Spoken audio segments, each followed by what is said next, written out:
Hello, lovely people of God. Welcome to Doreen's Gospel Wednesday. And today we are still on the topic of honor, but in the perspective of the mother and the father. Have you been in a situation where you want to go somewhere, but you don't have any vehicle to convey you there? That is how parents are. Our mothers and our fathers serve as the vehicle that convey us to this world, and therefore they need some form of reverence and respect to whatever they do. And as children, it is our duty, we are mandated as children to obey and honor our parents. And we'll be taking some scriptures. The first one will be in Exodus chapter 20 verse 12, and it says that, honor your father and your mother, that your days may be long in the land that the Lord your God is giving you. And when we go to Ephesians chapter 6 verse 2 to 3, it says that, honor your father and mother, which is the first commandment, with a promise, so that it may go well with you and that you may enjoy long life on earth. So therefore, the Bible has made everything critically clear to us that it is our duty, and not a cultural duty, a spiritual command for us to obey our parents. When we look in the Bible, there are a lot of scenarios. When we take the scenario of Jesus Christ, our emulator, perfect one at that. At age 12, when he went to the temple and when his mother Mary saw him, he rebuked him and he submitted. Look at Jesus, who is the Son of God. He submitted and obeyed the mother and went back home. And at the end, when he was even at the cross dying, he made provisions for his mother and told him that from today going, John is your son. And from there, the Bible says John sends Mary to his house. So when we look at the story of Jesus, he served as a perfect role model of obedience to us.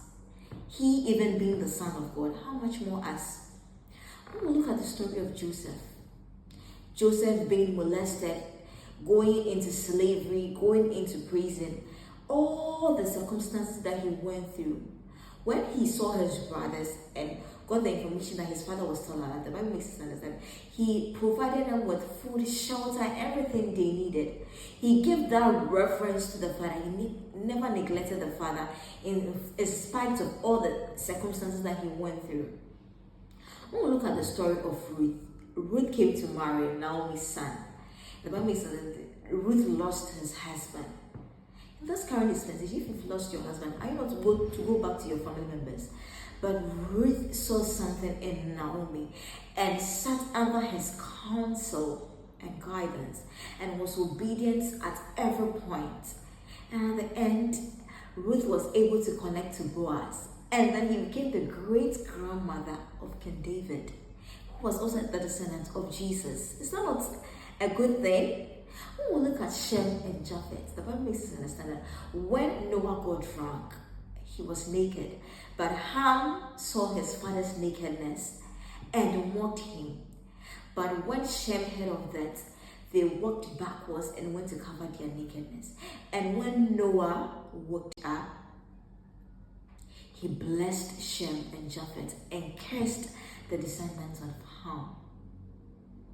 All these people are pace setters for us. And therefore we saw that after all they did, it brought all the blessings they needed. So why don't we also follow their footsteps if we want to get the blessings? Look at Abraham and Isaac.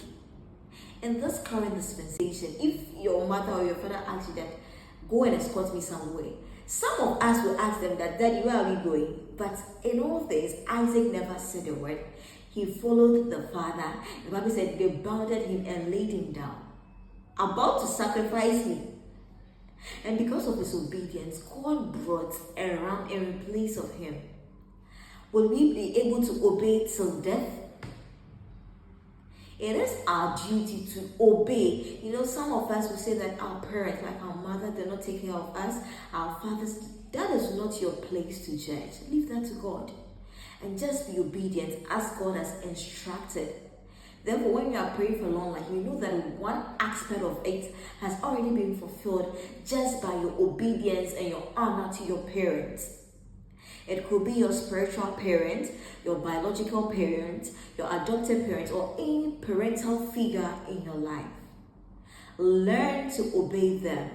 Sometimes in their old age, we think that they are too outmoded, especially the Gen Zs will be like, Mom, you are outmoded and all that. But the fact that they are outmoded doesn't mean that it has cleansed their sense of reasoning. No. Be obedient to them, listen to them, and I know that long life will be your portion.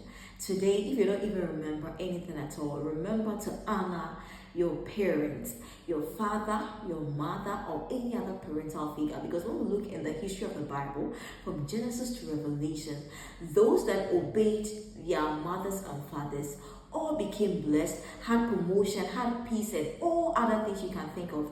Know that it is not just a cultural duty, but a spiritual command that you have to comply to in order to get all the full package blessings.